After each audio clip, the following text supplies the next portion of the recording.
नमस्कार, मैं doctor Diksha Tiwari, fertility specialist and IVF consultant, new hope IVF Indore.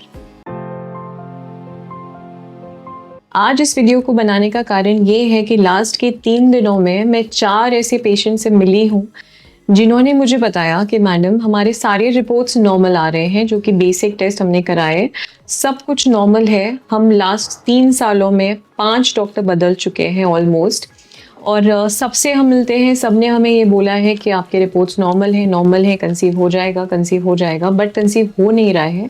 और अभी तक हमको कोई कारण नहीं बता पाया है कि ऐसा क्यों हो रहा है। सब कुछ नॉर्मल है, उसके बावजूद क्या ऐसा हो सकता है कि प्रेगनेंसी ना हो, और क्या कोई रास्ता नहीं है प्रेगनेंसी होने का?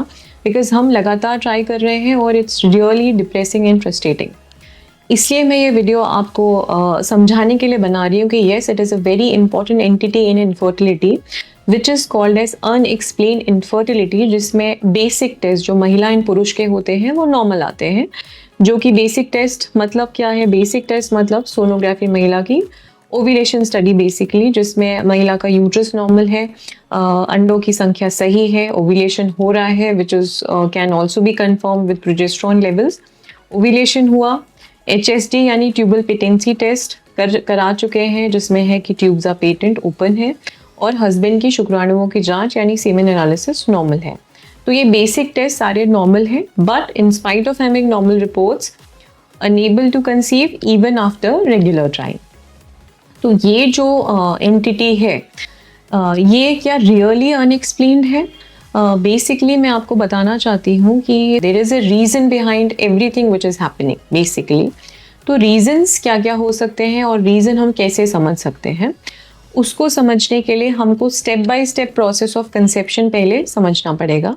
तो step by step process of conception में जो पहला स्टेप है, जो कि है ओव्यूलेशन, यानी कि अंडा जो ओवरी में बनता है वो जब मैच्योर हो जाता है तो रप्चर होता है, which is called as ovulation. And after ovulation जो फेलोपियन ट्यूब है वो उसको पिक करती है, और स्पर्म्स जो हैं ट्रैवल करते हैं all the way from cervix to uterus to fallopian tube, अंडे तक पहुंचते हैं, उसको फर्टिलाइज करते हैं। फर्टिलाइजेशन का process is very important step in conception.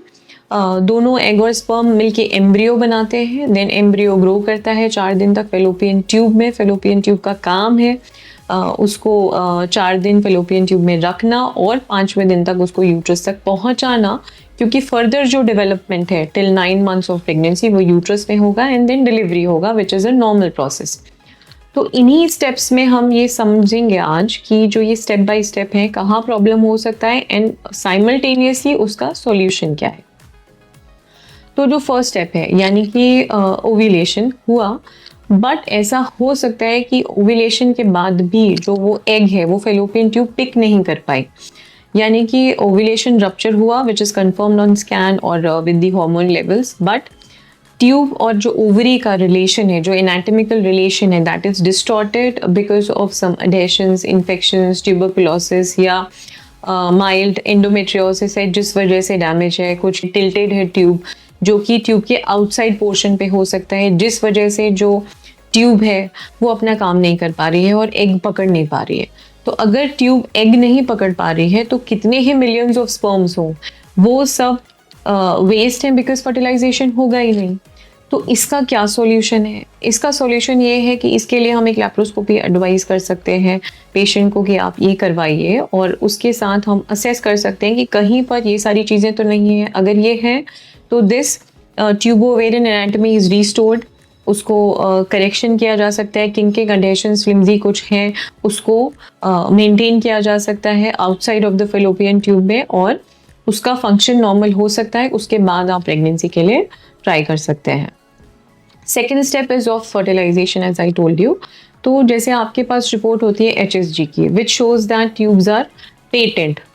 HSG क्या टेस्ट होता है, जिसमें हम एक एक्सरे करते हैं, जो डाई डाला जाता है वो यूट्रस के थ्रू फेलोपियन ट्यूब से निकल जाता है और दिखता है कि ट्यूब्स खुली हुई हैं।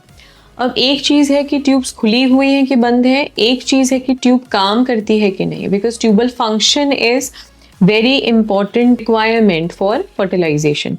तो ट्यूब खुली है, उसके बावजूद ऐसा हो सकता है कि वो काम नहीं कर रही हो, उसके रीजंस हो सकते हैं कि because of some infection, pelvic inflammatory diseases, जिसकी वजह से ट्यूबरकुलोसिस, अगर माइन्यूट जो ये माइक्रोस्कोपिक सिलियरी स्ट्रक्चर होते हैं ट्यूब में, अगर वो डैमेज हो गए हैं तो फर्टिलाइजेशन प्रोसेस नहीं होगा।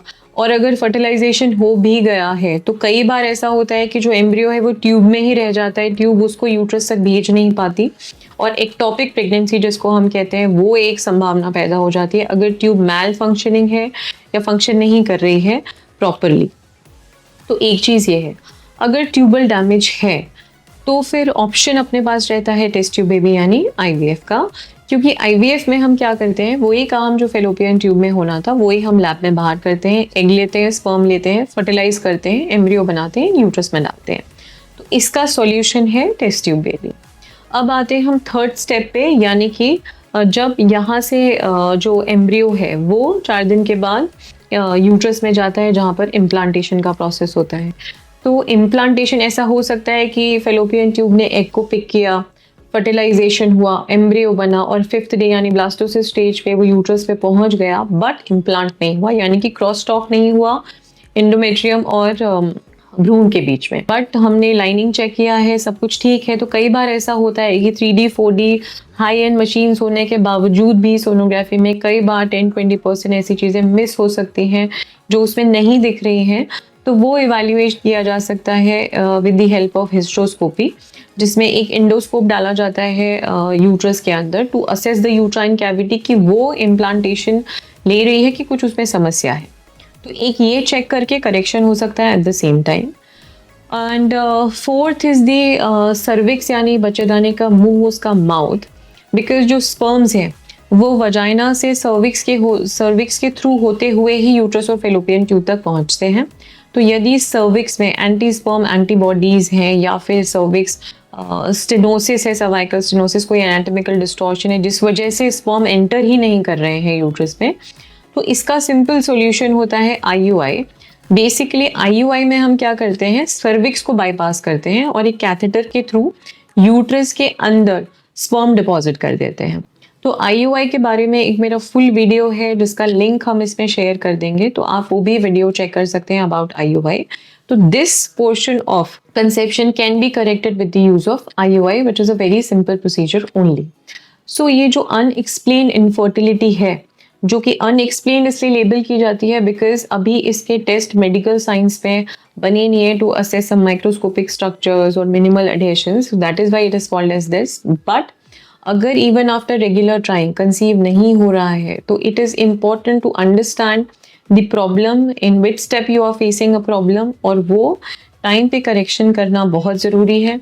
तो आपको क्या ट्रीटमेंट लगेगा वो आपके डॉक्टर से डिस्कस करके आप डिसाइड करिए, और rather than delaying and becoming depressed and go ahead meet your doctor and discuss करके अपना सॉल्यूशन पे आगे बढ़िए। Thank you. Yeah.